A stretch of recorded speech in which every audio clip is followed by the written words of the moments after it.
Sveiki visi susirinkimo dalyviai ir YouTube kanalo klausytojai, mano vardas Ilja ir aš esu alkoholikas. Ir jeigu niekas neprieštarauja, pravesiu šios dienos atvirą anoniminio alkoholikų susirinkimą. Atviro susirinkimo tikslas yra supažindinti visuomenę ir kenčiančius nuo alkoholizmo žmonės su veikla ir kaip mes veikstame. Kaip sako mūsų 12 tradicija, anonimiškumas yra visų mūsų tradicijų dvasinis pamatas, todėl YouTube kanalui daromas tik garsų įrašas, be vaizdo. Ir įraše nėra minimos dalyvių pavardės. Taip pat prašau visų susirinkimo dalyvių neatskleisti kitų narių vardų ir pavardžių už šio susirinkimo ribų. Šiandien turime viešnią iš Klaipėdos, dalinsis Aušra iš grupės Kablys. Ir tema bus sklidina dėkingumo širdis. Pasidalinimui bus skirtas pusvalandis, o visas likęs laikas bus skirtas jūsų klausimams. Tai ačiū labai Aušra, kad atradot laiko skirti mums ir pasidalinti savo patirtimi, tai neužlaikau, žodis jums. Sveiki, mano vardas Aušra, aš esu alkoholikė ir ačiū už galimybę pasidalinti, iš tikrųjų senai dalinausi, tai vis tik pradėsiu gal nuo pačios pradžios, nuo vaikystės. Gimiau ir augau alkoholikų šeimoje, galima sakyti, netgi giminė visa buvo alkoholikų. Mano ir tėvas, ir mama, dėdės, seneliai buvo alkoholikai. Tai nuo pat mažumės mačiau vartojamą alkoholį, kaip alkoholis veikia žmonės, smurtą, taip pat pati patirdavau smurtą, patyčias, tai formavosi mano tas toksai tokia baimė visur pasireikšti, visur kažką daryti, nepasitikėjimas savim. Augau ne tik šeimoje, kadangi buvo girtaujama, papuoliau paskui į internatą, ten taip pat buvo savotiškas tikslas išgyventi, taip pat patyčias ir visa kita. Tai turėjau tokių, traumų, nepasitikėjimų savim ir taip toliau. Alkoholio aš paragavau, turbūt, paragavau tai nežinau, tik tai galima sakyti, pajutau jo poveikį, būdama 9 metų. Buvo giminės susitikimas kažkoks, šventė, ir tenais pusseserė buvo vyresnė, tai taip, kad aš išgėriau likerį, nuo kurio apsvaigau, ir man tas toksai pojūtis labai patiko, kuris mane kažkaip visą gyvenimą turbūt ieškojau to tokio išlaisvėjimo. Atsirado drąsos, atsirado, kaip sakyti, išlaisvėjimas toksai, ir kalbėti, ir bendrauti, reikėjo eiti, nakvoti pas pusseserę per tokį mišką.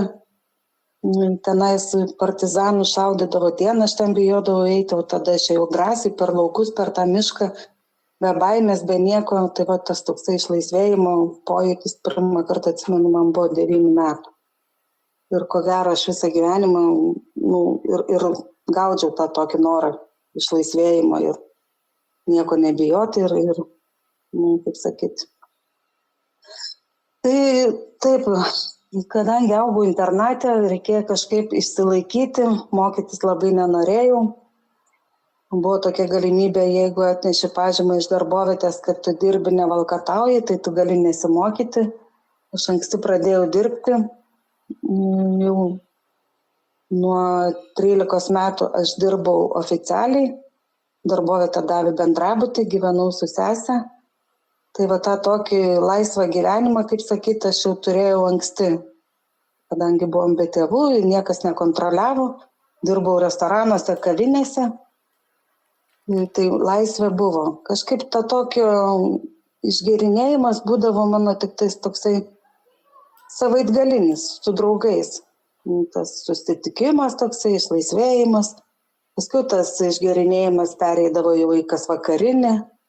Paskiau jau ir pachmielas teko daryti, atsimenu, kai pirmą kartą labai buvo bloga, reikėjo eiti į darbą, kažkas pasiūlė, padaryk pachmielą, padariau, tai aš taip galvoju, Jėzau, kodėl aš to anksčiau nedariau, man taip pagerėjo. Tai va čia tas toksai galbūt, tas mano alkoholis, kai buvo draugų, kaip sakyti, kai jis man padėdavo bendrauti su draugais, išlaisvėti, jis man buvo pagalbininkas. Paskui jis man pradėjo jau kaip ir priešų tapti. Per alkoholį aš susipažinau su vyru. Vyras irgi buvo alkoholikas. Girti susipažinom, galim sakyti, vos negirti apsiženijom, sukūrėm šeimą. Kai išblaivėjom, tada jau pradėjom vienas kitą auklėti, taisyti, kontroliuoti, kad tu negerk ir tu negerk. Tada gerdavom abudu ir kartu, ir mušdavomės, ir gerdavom kiekvienas atskirai, vienas nuo kitos slėpdavom. Žodžiu, taip tas gyvenimas ir tęsiasi, bet aš savęs alkoholikė niekada nelaikiau. Man atrodo, kad jeigu gimė vaikai, gimė dukra, po 6 metų gimė sūnus, aš skaičiau, kad jeigu namai sutvarkyti, aš einu į darbą, pižamos ant lovų suruoštos, pamokas su vaikais ruošiu kartu, nesvarbu, kad girta. Tai aš skaičiau save idealią mamą ir kad nieko, aš jokia alkoholikė ir kad man nieko netrūksta. Nors mano artimieji jau senai pastebėjo, kad aš turiu bėdų, tai man siūlydavo tai koduotis, tai gydytis, aš aišku labai pykdavau ir sakydavau, tai jeigu jums reikia, jūs ir gydykitės, man problemų nėra. Bet visuose kituose aš mačiau problemas, tik ne savy. Ne kartą vežiau vyrą gydytis į priklausomybių ligų centrą. Vyrą išvežu, pati grįžus namo geriu toliau ir aš neskaičiau savęs alkoholikė. Vežiau gydytis sesę ne kartą į priklausomybių ligų centrą irgi. Nors kartu gėrėm kartu, sesę išvežiau gydytis, o pati grįžus geriu toliau ir su manim viskas tvarko ir sakau, vat kokia tu alkoholikė, o aš ne alkoholikė. Vienu žodžiu, visur mačiau visose kitose bėdas, bet ne savyje. Tas mano gėrimas tai taip ir tęsiasi. Būdavo laikotarpiai, kai negerdavau, pavykdavo išbūti ir kelis mėnesius, bet manyje tos problemos nedingo niekur, kad aš blaiva, bet aš vis tiek alkoholikė, aš elgiuosi kaip alkoholikė. Aš buvau pikta, aš buvau viskom nepatenkinta, visi mane erzino, Dievas nuo manęs nusisukęs, jis man neduoda to ir ano, ko aš noriu. Ir viskas buvo blogai, viskas erzino. Taip ėjo tie metai, vaikai užaugo, dukra jau tapo pilnametė. Ir po eilinio, aš čia labai trumpai, aišku, bandau sutrumpinti tą savo gyvenimo istoriją, čia labai būdavau susireikšminti, sakydavau, kad galima knygas parašyti kelias, čia labai jau puikybė mano buvo tokia. Tai po eilinio mano tokio darboholizmo, jeigu aš negerdavau, pasinerdavau į darbą labai. Dirbu ir paskui užgeriu ir viskas niekur, aš nebeinu į darbą ir tada jau geriu kelias savaitės, nesikeliu iš lovos, po pagalbę butelys, slėptuvių turėdavau bent 20 namuose, būdavau labai išradinga pasislėpti, kad vaikai nerastų. Tai vat po eilinio tokio 2 savaičių užgerimo man atėjo dukra, sūnus ir mano sesė. Atsistojo prie lovos ir man davė tokį ultimatumą. Arba tu kažką darai, važiuoji gydytis, arba nutraukiam su tavim visus santykius, bendravimą. Tai aišku, aš pagalvojau, kad čia eilinis blefas, juokauja. Labai supykau, visus pradėjau siuntinėti ant 3 raidžių, kad eikit lauk.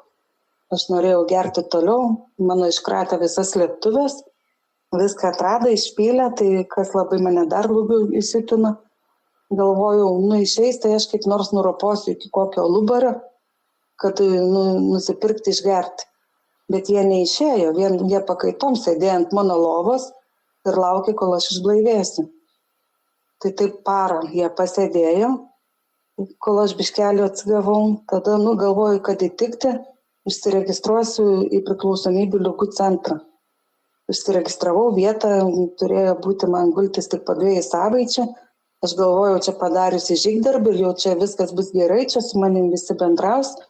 Į tą laiką kaip tik išpuolė mano gimtadienis dar. Tai jau galvojau, čia dukra nebepyks, viskas bus gerai, bet ne, dukra taip atsargiai, vis tiek elgėsi su manim, stebėjo mane. Aišku, aš per tą gimtadienį dar išgėriau kažkiek šampano, nesakau, kad prisigėriau, bet vis tiek pavartojau alkoholį. Ir atėjo ta diena, kai turėjau važiuoti į priklausomybių ligų centrą. Ir kas yra svarbiausia, nežinau, manau, daugelis taip kaip yra buvę, kad alkoholizmas dar būna diagnozė depresija. Tas toksai, man buvo nustatyta depresija, aš lankiausi pas psichiatrą, dėl ko dar pasėdau ir ant vaistų, vartojau alkoholį kartu su vaistais. Tai aš turėjau tokias 2 priklausomybės stiprias. Nes kadangi aš pykau ant viso pasaulio, kaip gyvenimas mane nuskriaudė, kokia aš vargšė, niekam nesugebėjau atleisti. Pas psichiatrą nuėjusi aš kalbėti nieko nekalbėdavau, labai savęs stipriai gailėdavau, man labai verkdavau, kaip man būdavo gaila savęs. Tai jis man tiesiog parašydavo vaistų ir aš tos vaistus gerdavau, tai dozės tik didėjo.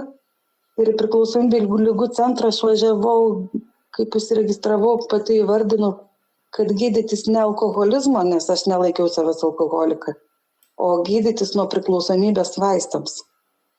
Bet man tenais, ačiū Dievui, psichologė padėjo įsivardinti, kad aš nesergu jokia depresija, kad aš esu tiesiog alkoholikė. Tai vat būdama tenais, aš ir supratau, kad aš esu alkoholikė ir tą pripažinau. Tai va čia tas pirmas žingsnis, pripažinti, kad esu bejėgė prieš alkoholį. Padariau aš tą žingsnį jau kaip pirmą pripažinimą ligoniniai. Ir toliau jau prasidėjo mano tolimesnis gyjimas. Aš tas 14 dienų išbuvau ligoniniai, gydžiausi, buvo labai sunku fiziškai. Iš alkoholio būsenos išeiti yra daug lengviau, 100 kartų lengviau negu nuo kitų ten cheminių medžiagų, kaip mano atveju vaistai. Man fiziškai buvo sunku ir spaudimai ir visa kita, kol aš išėjau iš tos būsenos. Ir kai jau atėjo man laikas išeiti iš ligoninės, kaip sakyti, laisvę, man jau ištiko panikos priepuolis, aš labai išsigandau. Aš pabijojau išeiti, pasiprašiau gydytojui, kad man leistų pasilikti, kaip aš juokais įvardiju, tai 2 kadencijai. Gydytojas sutiko, leido man pasilikti, aš ėjau viską iš naujo, vėl visą tą programą, su naujais ligoniais, bet viską kartojau tą patį, klausimyną, lankiausi pas psichologą ir aš buvau labai dėkinga už galimybę tai daryti. Kadangi aš buvau ne klaipėdietė, šiaip aš esu iš kito miesto, o pas mus grupės nėra, man reikėjo važinėti Klaipėdą. Tai išėjus iš ligoninės, aš buvau tokia pilna jėgų, ten susiradau draugų, mes buvom nusprendę vos ne savo grupės kurti ten, visą kitą tokio euforijai ir taip toliau. Aš namus viską dariau, ką dariau ligoninį. Bet man užteko vienintelio skambučio tos vadinamos draugės iš ligoninės, jinai buvo išgėrus, atvažiuok man problemą, bet aš manau, kad aš buvau nesąžininga pati su savimi, aš jau žinojau, kad aš važiuosiu gerti. Manęs nesulaikė nei vaiko ašaros, nei maldavimai. Aš išvažiavau į Klaipėdą ir tada man tą naktį mes gėrėm taip stipriai, nežinau, tas toks atotrukis būna, tas troškulys. Ir ačiū Dievui, kad man kitą dieną reikėjo važiuoti pas psichologį konsultaciją, aš skambinu ją ir sakau, kad aš neatvažiuosiu, aš esu girta. Bet jinai man griežtai pasakė, sėdi į taksi ar į autobusą ir važiuoja į priklausomybių centrą. Aš paklusniai kartu su ta draugė atvažiavau neblaivi, pripučiau nemažai tų promilių, aišku, teko susimokėti už tai. Bet aš vėl patekau 2 kartą tą ligoninę ir tada man ten, kaip sakoma, atėjo jau viskas tas dvasinis dugnas. Man buvo taip gėda, man buvo tas toks kaltės, nusivylimo jausmas, kad aš apvyliau ne tik save, apvyliau vaikus, apvyliau visus savo artimuosius, kurie manim pasitikėjo. Man buvo gėda prieš darbuotojus ligoninės, aš čia ką tik išėjau, išbuvusi 2 kadencijas, tokia nusiteikusi sveikti ir taip toliau. Ir čia grįžau neblaivi, su daug promilių ir taip toliau. Tai aš taip save pasmerkiu ir viskas. Aš buvau tą visą laiką, kas buvo skirta toj ligoniniai, bet tada jau nusprendžiau tvirtai sveikti. Padariau drastiškas priemonės. Dukra gyveno jau Klaipėdoj, sūnus buvo paauglys, jam buvo 15, turėjo eiti 16 metų. Jis dar mokėsi mokyklai viduriniai, sutariau su sūnum, kad sesuo gyvena tam pačiam name, jinai negėrė jau keli metai, tam pačiam name 2 aukšte, kad prižiūrės mano sūnų ir aš persikrausčiau gyventi į Klaipėdą, kad galėčiau lankytis grupėse ką ir siūlo sveikimo programa. Išsinuomavau butą, iš pradžių, kaip galvojau, mėnesiui, paskui gavos taip ir 2 mėnesiai, ir 3 mėnesiai, ir taip iki šiol aš gyvenu Klaipėdoj. Ir ėjau į grupės kiekvieną dieną, galima sakyti. Buvo dienų, kai gal negalėjau ar kažką, bet aš eidavau, sėdėdavau, nekalbėdavau, nesidalindavau, bet aš tiesiog klausiausi kitų pasidalinimų. Ir aš taip tapatindavau, aš ten atrasdavau ramybę. Tas nevaldomumas toksai užplūsdavo, aišku, visame kame tas nevaldomumas, ne tik tai gėrime, bet ir kitose gyvenimo situacijose, daleiskim, šopingė, paskui prasidėjo man kiti tie dalykai, kažkur tai nuklyzdavau. Bet viską dariau, žodžiu, lankiausi grupėse, klausiausi ir man atsimenu, vienas narys sako, ar eini žingsniais? Aš sakau, ne. Sako, tai pradėk. Ir man visą laiką, kai man kas nors pasiūlydavo gyvenime, man kaip jaučiai raudoną šviesą įsijungė prieštarauti. Tai taip mintyse pagalvojau, tau reikia, tu ir reik. Žinoma, jis jau ten daug metų blaivybės turi, jisai pagal žingsnius gyvena ir visa kita. Bet, kaip sakau, tuos kelis mėnesius lankiausi, radau ramybę, bet po kurio laiko man vėl atėjo širdį tokia tuštuma. Vėl atrodo, viskas gerai, darbą turiu. Negeriu, visko užtenka, ramybę radau, bet man kažko trūksta, aš nesuprantu savęs, nesuprantu, kas darosi. Ir tada pasiprašiau globos, pradėjau eiti žingsniais. Tai tie žingsniai, kaip sakau, tai čia man ir buvo tas toksai didžiausia psichologinė pagalba ir ne veltui jie taip yra sudėstyti paeiliui, kad pripažinti tą savo bejėgiškumą, atrasti aukštesnę jėgą, pavesti savo gyvenimą Dievo valiai, atleisti, išrašyti skriaudikus ar ne, atleisti kitiems, atleisti savo, atlikti išpažinti, įvardinti savo būdo trūkumus, kur aš skaičiau, mane brolis ir visi kiti vadindavo motina Teresė, kokia aš gera, aš visiems paskutinį kąsnį atiduodavau ir aš skaičiau save tokia šventuolė ir kai man reikėjo išrašyti būdo trūkumus, galvoju, kokius būdo trūkumus, taigi aš čia motina Teresė, aš neturiu nieko. O pasirodo, visi būdo trūkumai, visi pas mane, kai reikėjo žymėti, tai visus įžymėjau, dar keletą buvau nepažymėjus, bet kai su globotinė skaitom toliau knygą, pažymėjau ir likusius kad aš visus juos turiu.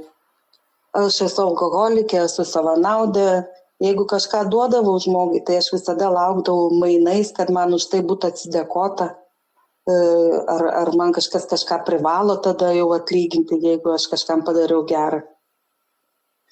Ir skaičiau, kad mane tik tai gyvenimas skriaudė, aš nieko neskriaudžiau. O kai reikėjo išrašyti, ir aš skriaudžiau daug savanaudę. Pirmiausia, nukentėjo labiausiai mano vaikai, matydami mane tokią, jie kentėjo dvasiškai, mano visi artimieji kentėjo dėl to. Ir tuos žingsnius atlikau, kaip sakant, ir, nežinau, šiandienos tema tai yra sklidina dėkingumo širdis, tai galiu pasakyti, šiandieną man bus greitai 49 metai rugsėjo mėnesį ir šiandieną yra 4 metai, 7 mėnesiai ir 9 dienos, kai aš gyvenu. Galiu įvardinti taip, gyvenu, tiesiog gyvenu, kokybišką gyvenimą. Prieš tai aš negyvenau. Aš egzistavau, kažko tai tikėjausi, iš kažko reikalavau visko, buvau viskom nepatenkinta, o šiai dienai aš gyvenu kokybišką gyvenimą. Tai man tas toks gyvenimas, kai jau išblaivėjau ir kokybiškai pradėjau gyventi, aš už viską dėkinga, aš ir šiandieną, einant miegoti, visada dėkoju Dievui už šią dieną, kad leido man ją nugyventi, kad galbūt kažkam padėjau. Nubudysiu pirmiausia padėkoju, kad aš gyva, kad leido man nubusti. Ir prašau Dievą šiandieną vesti mane, kalbėti per mane. Gal kažkam galiu padėti kažko. Ir dėkinga už kiekvieną lietaus lašą, kai lyja lietus neimu net skėčio. Iškeliu galvą į viršų ir džiaugiuosi kiekvienu lietaus lašu. Man buvo situacijų, kada papuoliau į ligoninę ir tiesiog sergu diabetu ir man reikėjo pagulėti ligoninėj. Darė tyrimus ir ateina susirūpinę gydytojai ir sako, ir ten matom darinius, reikia ištirti. Ir aš, žinau, dukra mano taip pat dirba seselė, tam pačiam skyriui, kaip tik buvo dukra. Ir aš dar iš pradžių nesuvokiu, kas yra, kokie tie dariniai, kažkaip ten išėję. Ir aš pagalvojau, blemba, taigi vėžys gali būti. Ir pradėjau verkti. O dar čia buvo mano blaivybės, gal sakykim, gal metai kokie su kažkiek tai. Paskui aš taip sustojau ir galvoju, o kodėl aš dabar verkiu? Ar man čia gaila savęs, ar ko man gaila? Ir aš supratau, kad man gaila to gyvenimo. Aš dabar tik pradėjau gyventi, pajusti tą gyvenimo džiaugsmą, blaiviai mąstyti ir būti dėkinga už viską, ką turiu. Ir dabar, negi viskas taip ir baigsis. Tai aš tiesiog nustojau verkti ir pasakiau, Dieve, jeigu tu manai, kad aš jau viską šiam pasaulyje esu atlikusi, pasiimk, tebūnie tavo valia. Bet jei manai, kad aš dar turiu kažką nuveikti, tai gal leisi man likti. Tai ir po tyrimų nepasitvirtino tos baisios diagnozės, vienu žodžiu, dariniai, bet jie nepiktybiški. Tai va šiai dienai aš ir gyvenu toliau ir esu labai dėkinga. Aš dėkoju Dievui už kiekvieną savo nesėkmę, nelaimę, už praeitėje, kurią skyrė, kurią man davė. Jis duodamas tas nelaimės, jis mane apsaugojo nuo didesnių. Aš daug traumų esu patyrusi, esu visa randuota. Ir labai kaltindavau Dievą už tai, už tas nesėkmės, tokias nelaimės, traumės. Bet paskui pagalvojau, kad tose situacijose buvo kur tokių, kad aš galėjau iš viso numirti, bet jis man davė traumą, bet paliko mane gyvą. Tai aš esu už viską dėkinga. Ir dabar, kaip sakyt, pradedu dirbti, daleisk mane, vėl mano sveikata sušlubuoja. Ir aš tada suprantu, kad Dievas mane stabdo.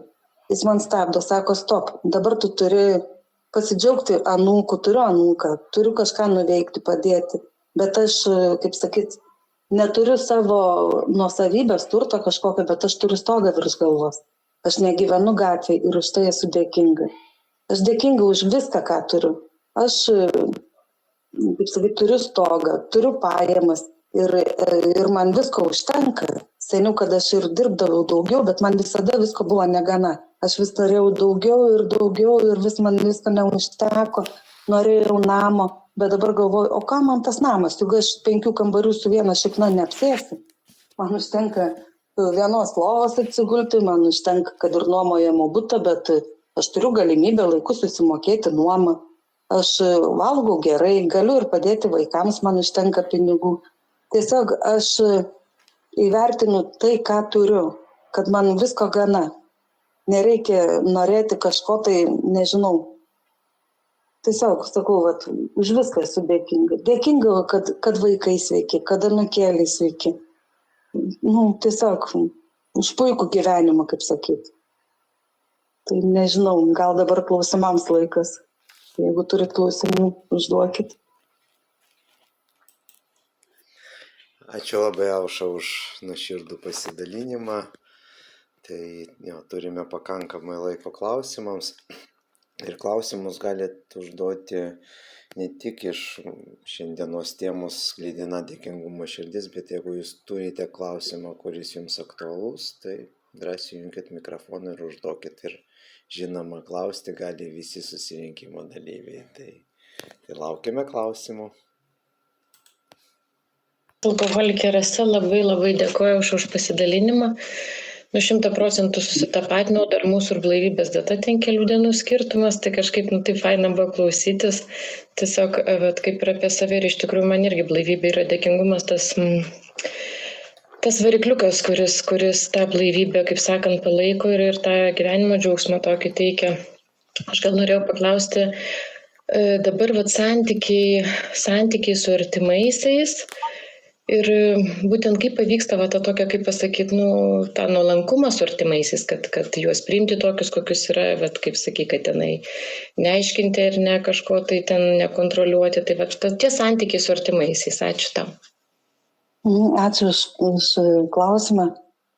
Čia 7 žingsnis priimti ir save tokį, ir kitus, kokie yra. Tai man buvo pradžioj, visą laiką gerimo metais aš visus kritikuodavau, save laikydavau aukščiau kitų, ar ne? Tas ne taip pasakė, tas ne taip padarė, ne ten padėjo.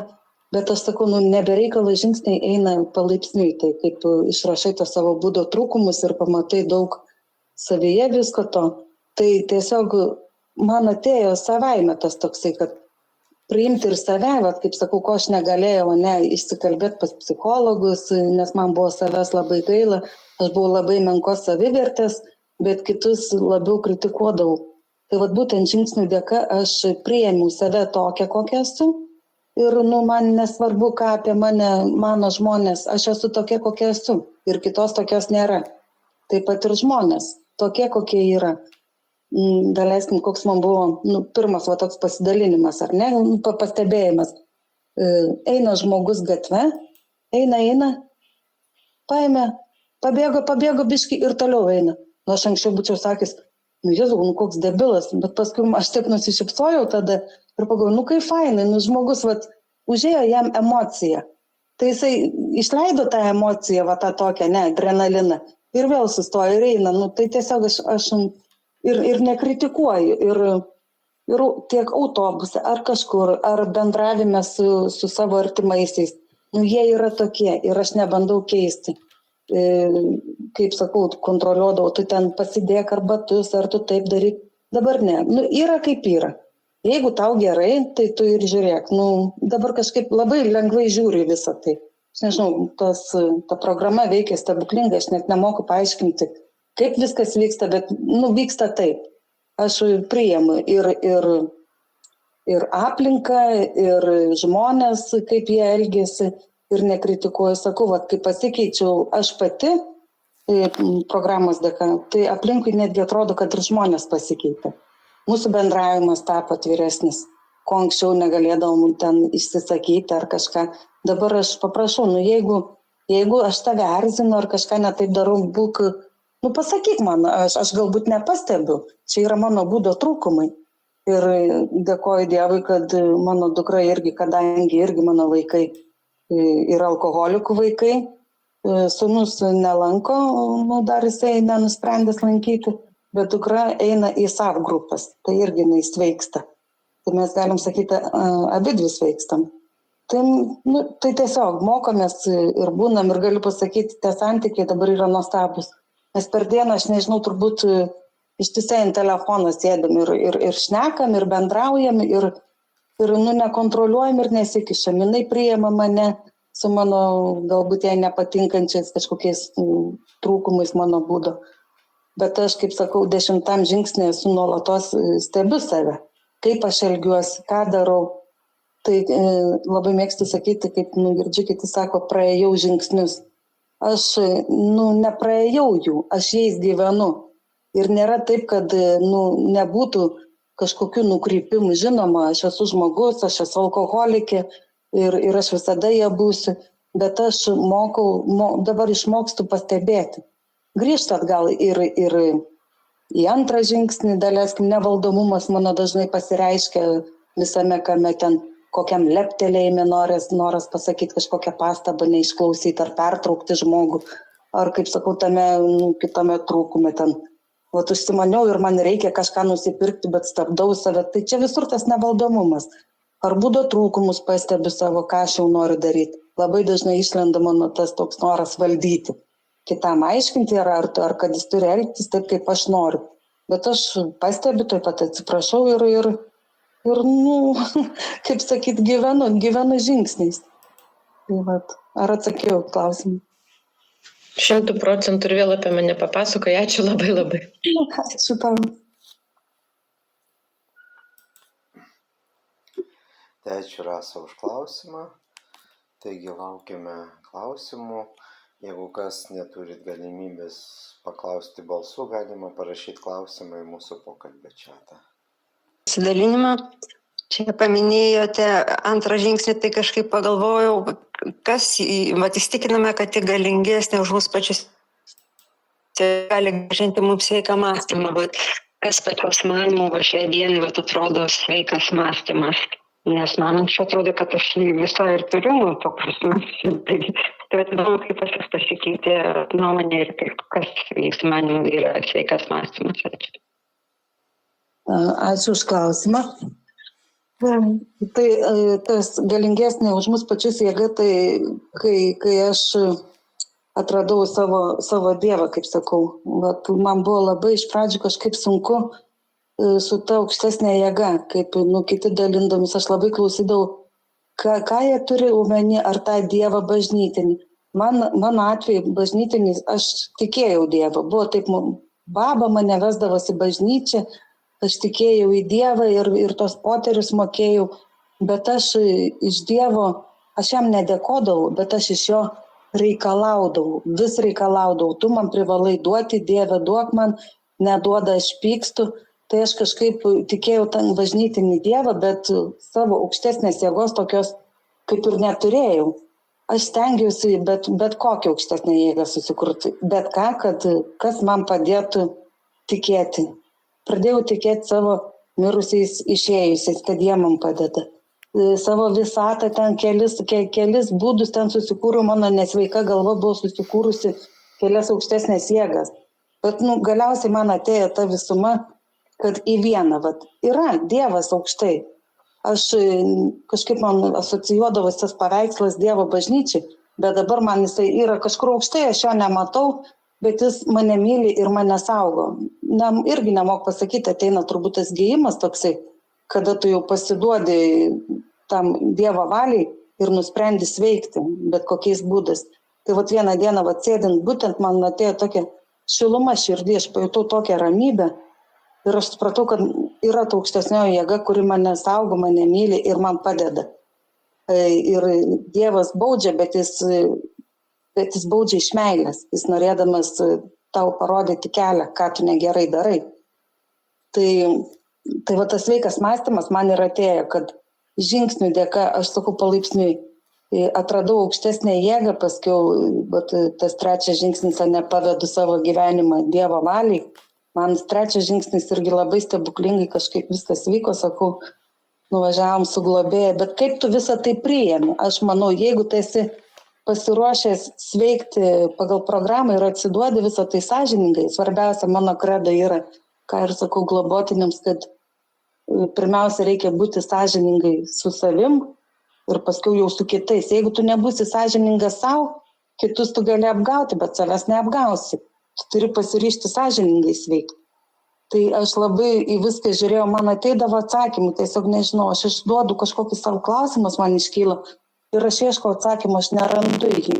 Tai man kažkaip stebuklingai atrasdavo, ar per situacijas, ar per žinias kokias, ar tiesiog, nežinau, žmogus kažką pasako ir aš randu atsakymą. Trečią žingsnį įdama atsimenu su globėja, pavasaris buvo ir sakom, kur važiuojam atlikti tą trečią žingsnį. Tai nuvažiavom prie jūros. Aš buvau tokiam naujom kelnėm, atsimenu, užsidėjau. Ir kadangi aš turiu daug ligų visokių, mano liga yra, kad aš, sąnarių liga, kad aš negaliu klauptis. Bet tada nusprendžiau būtent prie jūros atsiklaupti ir padaryti tą trečią žingsnį. Ir ką jūs manat? Aš atsikraupiu ir tiesiai kramtoškį.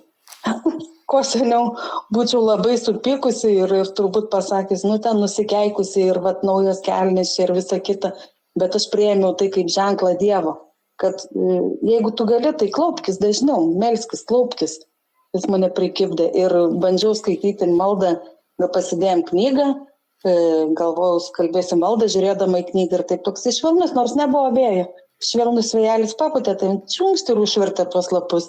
Ir vėl aš priėmiau tai kaip ženklą Dievo, kad kalbėk iš širdies. Nesvarbu, ar tu suklysi žodžiuose kažkuriuos ar ką, bet kalbėk iš širdies ir melskis tai, ką tu nori pasakyti, o ne pagal knygą ar kažką. Tai man tas toksai sveikas mąstymas ir ateina su Dievo pagalba, kaip aš visą tai žiūriu ir kaip aš priėmu. Ir tai mano tas priėmimas ir yra dėkingume, kad aš nepykstu už situacijas, bet aš padėkoju. Padėkoju už, daleiskim, kažkokį grubą elgesį ar ne. Dieve atleisk, tai žmogus nesupranta, ką daro, ne. Tai čia irgi tas 7 žingsnis priėmimas, kito žmogaus toks, koks jis yra. Atsakau, būtent gyvenimas žingsnių programa, tai ir yra tas sveikas mąstymas ir kokybiškas gyvenimas. Nuolatos stebėti save ir gyventi žingsnių programą. Tai nežinau, ar aš atsakiau, galbūt kažką galiu papildyti. Paklauskit. Ne, ačiū labai, tikrai nuostabu, dėkui. Ačiū tau.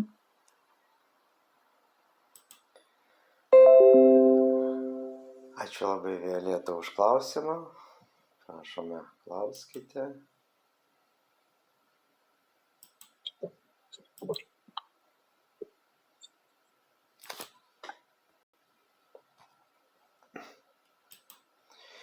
Ilja alkoholikas. Ar būna tokių blogų dienų, kai būsena pablogėja, ar kažkokios mintis būna neįgiamos? Kaip tada pavyksta išeiti iš šitų būsenų? Ačiū. Ačiū už klausimą. Aišku, kad būna tų būsenų tokių nepasitenkinimo ir visa kita, bet tai vėl tai čia suprantu, aš tą savo tokį, vėl čia mano būdo trūkumas, kad aš kažkom nepatenkinta, nes nevyksta taip, kaip aš noriu. Ta mano būsena, ne? Tuos tokį kaip pavyzdį, ne? Aš galbūt kažkam pasirodys labai keista, gyvenu su draugu, kuris yra geriantis. Aš pati negeriu, bet jisai yra geriantis. Aš nekontroliuoju jo. Jeigu jisai geria, jis išeina į kitą kambarį, jisai, kaip sakyt, man potraukio jokio visiškai alkoholiui nėra. Bet kartais toks nepasitenkinimas ateina, ne kad man liūdna, aš norėčiau jį pakeisti, aš jam siūlau eiti į grupės, eiti ten, bet jis nepasiryžęs veikti. Tai kol kas, kol dar labai netrukdo, dar gyvenu, bet nežinau, kaip bus ateityje, aišku. Tai čia vienas iš pavyzdžių. Nevyksta taip, kaip aš noriu, ne? Aš noriu jį keisti, tai čia mano būdo trūkumas, aš net nepriimu jau jo tokio, koks jis yra. Norėčiau, kad vyktų taip, kaip aš noriu. Ir iškart man ateina tas liūdesys, nepasitenkinimas. Tai kaip aš tvarkau? Tai tiesiog aš pasimeldžiu 7 žingsnio maldą, kad ir susitaikau. Ir Dieve, ką aš galiu pakeisti? Aš negaliu pakeisti, ne? Tai tiesiog vėl padėkoju už tai, ką turiu. Tada važiuoju pas vaikus, ne, kažkur kažką kokią kitą veiklą, išeinu pasivaikščioti galiausiai, ir palieku ramybėj tą draugą, tegul jisai geria, man jisai netrukdo, man nekliudo, aš užsiemu kitais dalykais, tai tiesiog nuteikiu savo mintis visai kitur ir pasižiūriu, kam aš galiu būti naudinga. Ir sakau, situacijos būna, Dievas myli ir Dievas veikia. Man tada paskambina koks nors mano pažįstamas ar ne, kuris dar gyvena su ta liga ir neišblaivėjęs, kaip sakyt. Ir atsiranda pokalbis, nori jisai pakalbėti ir aš vien savo pokalbį, savo buvimų šalia, jisai sako, tu man palengvinai būseną. Tai siunčia žmonės, kuriems aš galiu padėti, sakau, Dievas, jisai veikia stebuklingai. Ar aplinkui žmonės kažkurie būna, kuriems reikia mano pagalbos, ar vaikai, ar tiesiog skambutis, gyvenime situacijos visokios būna, sakau. O blogų nuotaikų tai būna, tai sakau, būna kokia situacija, bet tai vėl sakau, aš įsivardinu taip, kad tai nevyksta taip, kaip aš noriu, dėl to man ir liūdna ir bloga. Vienas iš tų dalykų buvo, atsimenu, kažkada važiuoju, buvo prieš kalėdinis laikotarpis ir man taip kažko liūdna, aš jau gal porą metų buvau blaiva čia, bet aš neverkiau tuo laiku, aš galvoju, taigi aš sveikstu, aš negaliu verkti, taigi aš esu pasveikęs žmogus, vos nešventas, dar tokia mąstysena, kad jeigu man viskas gerai ir aš neturiu teisės verkti. Keliuosi keltininkų Upeivių, tuo dirba vienas anonimas, labai geras draugas. Ir kaip sekasi, susitinkam, sakau, nežinau, žinok, tokia būsena, aš taip noriu verkti. Sako, ir verk, aš taip žiūriu ir galvoju, ką tu čia dabar nusišneki, taigi aš negaliu, aš esu sveikstantis žmogus, aš neturiu teisės verkti. Jis man sako, verk, išjausk, bet neužsibūk. Ir aš galvoju, bet koks jis teisus. Taigi aš gerdama, jeigu aš pradėdavau gerti, tai ir gerdavau be sustojimo. Jeigu pradėdavau verkti, taip savęs gailėdama, verkdavau kelias dienas, aš jau ir pamiršau, dėl ko verkiu, tada stengiuosi prisiminti kokią situaciją, kad man toliau pradėti bliauti, kaip man čia savęs gaila. Visur kažkoks balaganas, kažkokia tokia palaida bala gyvenime, jokio stabilumo, jokio nieko, kad nesuprantu, kas darosi. Ir nemokėjau to, ar džiaugtis, ar ne. Džiaugiesi, užgerdavau labai dažnai iš euforijos. Vat užeina tokia euforija, džiaugsmas ir aš nemoku tvarkyti su savo jausmais. Ir aš turiu ar iš liūdėsio, ar iš euforijos aš užgerdavau.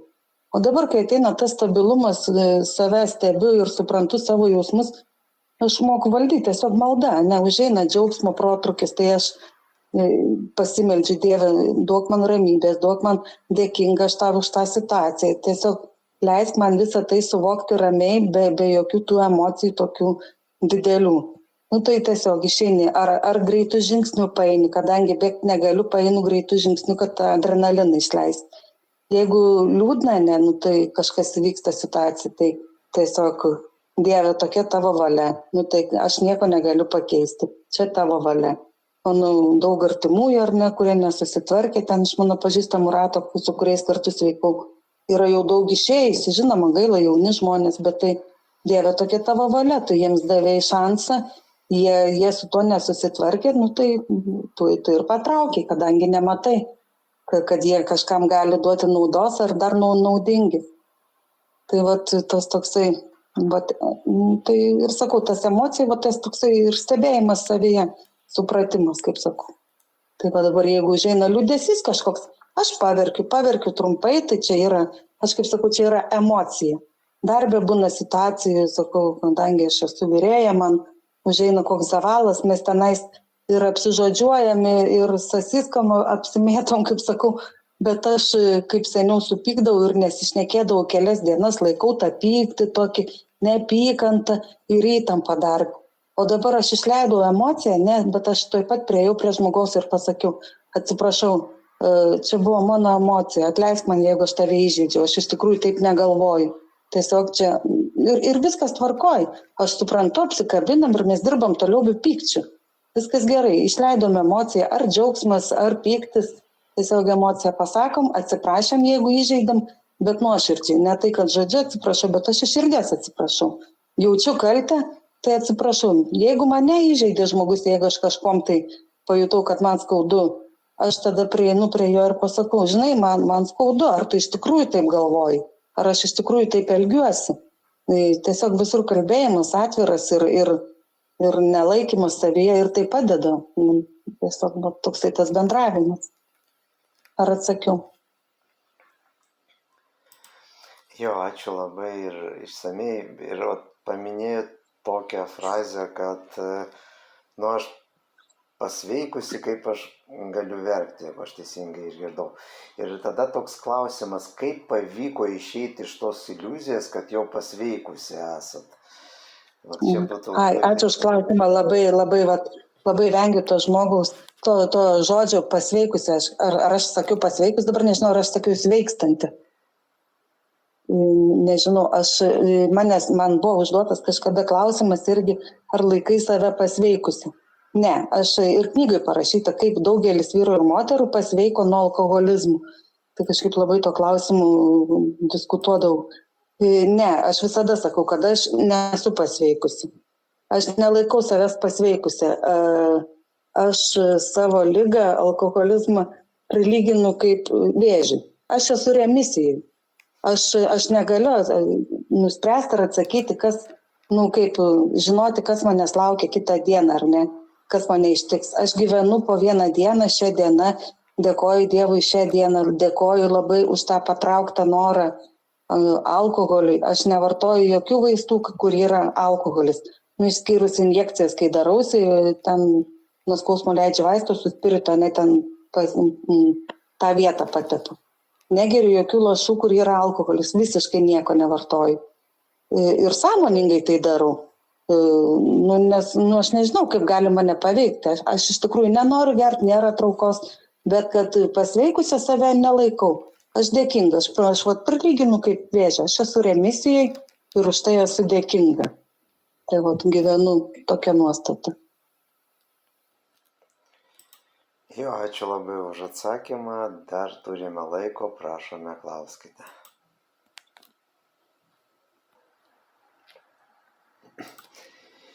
Ir alkoholikas, kol kiti masto. Tai dar toks klausimas, ar buvo tokių dienų, kaip, atrodytų, kad, viskas jau kaip savaime suprantama, jau nėra už ką dėkoti, taip jau ir gyvenime turi būti, kur čia dar jaus dėkingumą, ar buvo kažkokių tokių momentų? Ačiū labai. Jo, ačiū už klausimą. Jo, žinokit, aš galiu pasakyti, dabar mažai lankausi grupėje. Ir, kaip sakyti, viskas gerai ar ne, kaip sakot, viskas nusistovėja, gyvenimas teka sava vaga. Ir aš kažkaip jutau tokią kaip ir kaltę, kad aš neinu į grupę, bet aš vėl taip pat pastebėjau savyje, o kodėl aš taip mąstau, kas čia manyje dabar sukirbėja. Tai čia mano puikybė sukirbėja, kad aš eidama į grupės, aš dabar jaučiuosi stabiliai.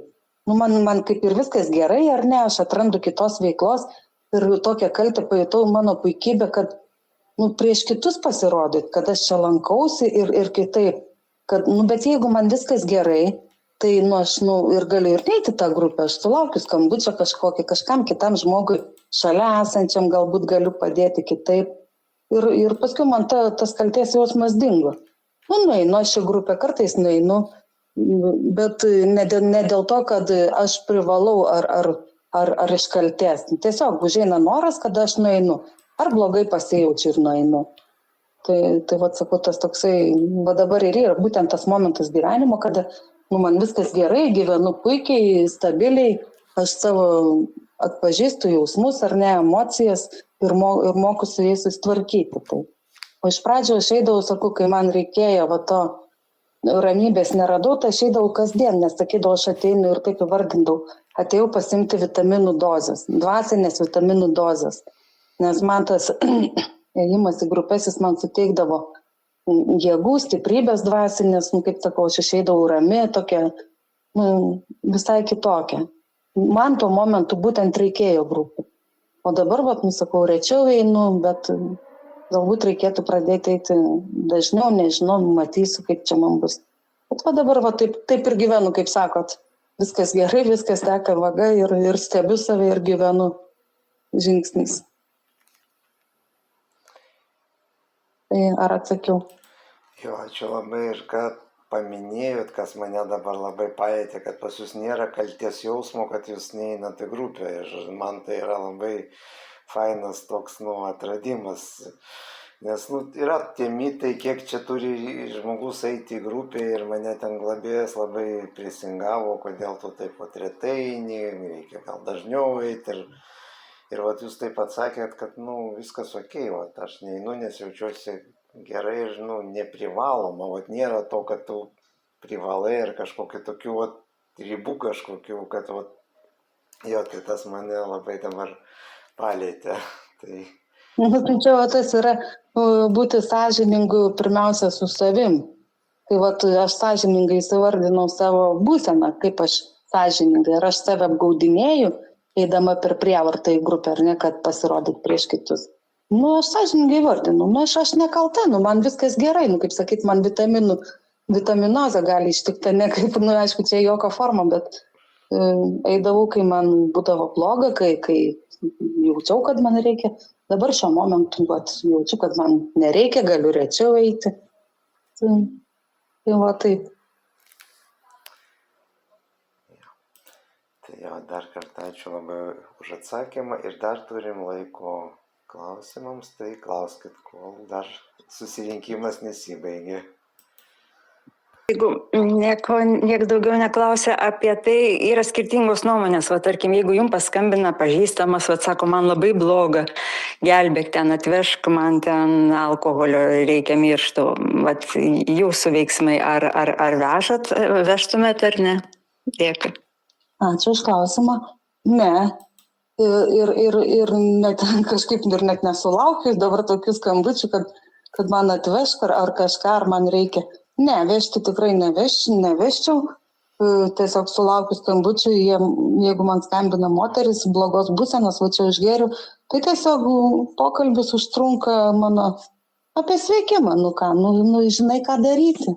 Tai tiesiog melstis reikia, ateiti į grupės su viena narė, kaip sakyti. Labai buvo toksai, ateidavo į grupės, kaip sakau, galima ateiti, žmonės ateina ir išgeria į grupės. Tai jei pasidalinimai užkliuvo, tai tiesiog daviau savo numerį, sakiau, kad jeigu to bus bloga, tai susitikim. Tai man paskambino išgerusi, mes susitikom kavinėje, jinai sėdėjo ten su kokteiliu, aš pasiėmiau kavos ir aš tiesiog kalbėjau, pasakojau apie savo būsenas, kaip buvo, kaip atsidūriau ligoninėje, kaip sveikau, kaip keitėsi mano gyvenimas, jinai klausėsi, tapatinosi ir aš labai džiaugiausi, kai jinai netikėjau, tikrai kažkaip buvo tokios abejonės, nuostatas, kad jinai pradės įsveikti, labai tokio tvirto charakterio, bet džiaugiausi, kai pradėjo lankytis grupė ir pradėjo sveikti ir tarnauti grupėse, tai man buvo toks džiugesys, sakau, tai alkoholio aš nevežu, aš tiesiog galiu papasakoti apie alkoholio žalą dabar ir kaip, nuo ko pradėti, kaip reikia sveikti. Ir sakau, nesulaukiu net skambučių tokių, kad man reikia alkoholio atvežti ar kažką. Tiesiog mano ratas pasikeitė, aplinkinių ratas mano.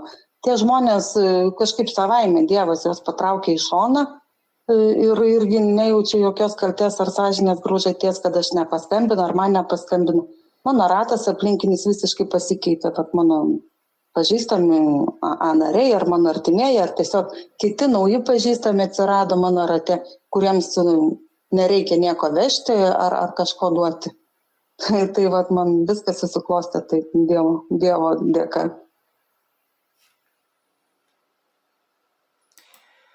Tai ačiū Violeta už klausimą ir dar turim laiko vienam klausimui. Gal aš pabandysiu, jeigu dar yra laiko. Aha. Kadangi stipriai vėlavau prisijungti, bet labai rezonavo tą, ką jūs kalbate, tai ačiū labai, kad turiu galimybę klausytis patirties. Aš norėjau paklausti, kaip pati jauti, kuris žingsnis buvo kertinis, ar ne, toksai lemiamas sveikime. Galbūt galėtum šiek tiek pakomentuoti. Arba galbūt keletas žingsnių, kuri buvo vieta, ant kurios, taip sakykime, laikėsi ligos pamatas. Nežinau, ar aiškiai paklausiu. Supratau, ačiū Jums už klausimą.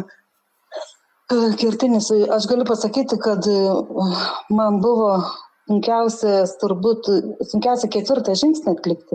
Man tai žingsniai, sakau, kažkaip ėjo labai fainai. Aš 2 kartus ėjau žingsniais, tai 1 kartą su globėja sustojau ties 4. žingsnį. Nes, kaip sakau, nebuvau sąžininga savo pirmiausia, labai bijojau išsirašyti tuos skriaudikus, ar ne, aš maniau, kad visi tik mane skriaudė ir kad aš niekam nesu nieko padariusi.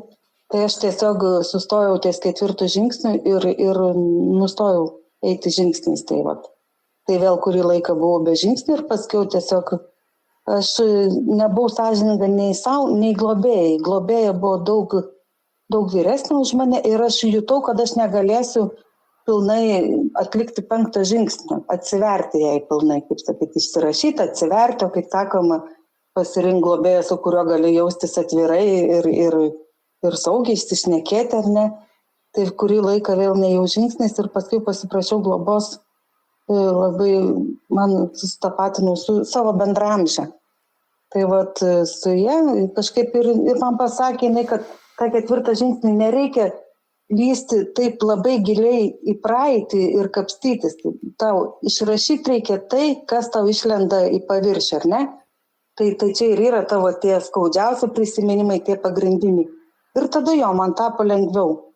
O kaip sakyt, gyvenant žingsniais, tai ateina man ir tas 4. žingsnis dar kažkur, ar ne, ir dabar, tai aš jį išmelčiu, kaip sakyti, ant popieriaus aš jau nerašau, nes aš labai tingiu rašyti, bet aš suprantu, kad tas 4. žingsnis man išlindo ir aš išmelčiu 4. žingsnio malda, kad atleisk Dieve tam žmogui, jis ligonis, jis nesuprato, ką daro ir priimk mane tokią, ir čia ne aš kalta, tai tiesiog atlieku visą tai dabar gyvenant blaiviai gyvenimam. Tai kaip sakau, žingsnius reikia nepraeiti, bet jais gyventi. Ir 9. žingsnis man atsiranda kažkur nepadarytas. Dar aš nejau net žingsnių programos atsimenu. Tai man buvo galimybė atlikti 9 žingsnį su pusseserė, su kuria 20 metų nekalbėjau, pykau. Ir prieš jos mirtį, tai man dievulis davė galimybę atlikti tą žingsnį paskiau. Tai vad sakau, sunkiausias žingsnis man buvo 4. Paskirtinis. Ačiū labai, labai. Ir dar paskutinis paprašymas, asmeninio kontakto norėčiau, jeigu įmanoma, susisiekti. Supratau, o kaip aš jį galiu palikti? Ir kur? Gal į chatą galima parašyti, Ilja? Jo, galima į pokalbio chatą parašyti, arba jeigu aš neparašys, tai Raimis, kuris atsakingas už kvietimą, galės tada... Raimis gali duoti, jeigu kas. Jo. Ar gerai? Ačiū labai, labai gerai. Gerai, ačiū tau. Jo, tai ačiū Svaja už klausimą. Mūsų laikas jau taip pat stebuklingai greitai ištirpo, tai ačiū labai Aušra už pasidalinimą, už visus atsakymus į klausimus. Ir ačiū visiems susirinkimo dalyviams. Ir taip pat ir su Aušra mes atsisveikinam, jinai nedalyvaus uždaram susirinkime. Viso gero. Ir taip pat ateina laikas jau atsisveikinti ir su YouTube kanalo klausytojais, tai prenumeruokit mūsų kanalą ir sužinokite pirmieji apie mūsų naujus įrašus. Ir taip pat kviečiu YouTube kanalo klausytojus prisijungti ir dalyvauti mūsų online susirinkimuose ir gyvuose. Iki kito įrašo, iki.